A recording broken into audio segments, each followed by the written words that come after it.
महाराष्ट्र राज्य वनविकास महामंडळ अधिकारी कर्मचारी यांना 7व्या वेतन आयोगाची थकबाकी तात्काळ देऊन इतर प्रलंबित मागण्या मंजूर करू। संजू गौड, व्यवस्थापकीय संचालक, FDCM नागपूर।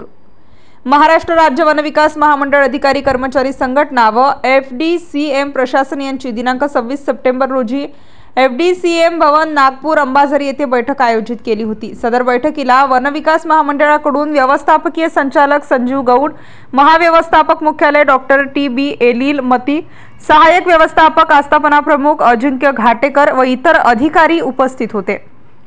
वनविकास महामंडळ अधिकारी व कर्मचारी संघटनेकडून केंद्रीय अध्यक्ष डॉक्टर अजय पाटील, कार्याध्यक्ष BB पाटील, उपाध्यक्ष रवी रोटे, सरचिटणीस रमेश बलैया, कोषाध्यक्ष अशोक तुंगीडवार, सचिव श्याम शिंपाडे, गणेश शिंदे, सुधाकर राठोड, दिनेश आडे, अभिजित राळे, मनोज काळे, विक्रम राठोड, विभागीय अध्यक्ष चेतन शिंदे, सदाशिव मुंडे, पंडित गवडे, कृष्णा गीते, निलेश धोंगडे, जितेंद्र वंजारी, शीतल वाहने, इतर पदाधिकारी उपस्थित होते। महाराष्ट्रातील वनविकास महामंडळ मध्ये कार्यरत असलेल्या अधिकारी कर्मचाऱ्यांच्या खालील मागण्यांसंदर्भात प्रशासन व संघटनेकडून चर्चा करून सदर मागण्या निकाली काढण्याचे आश्वासन दिले।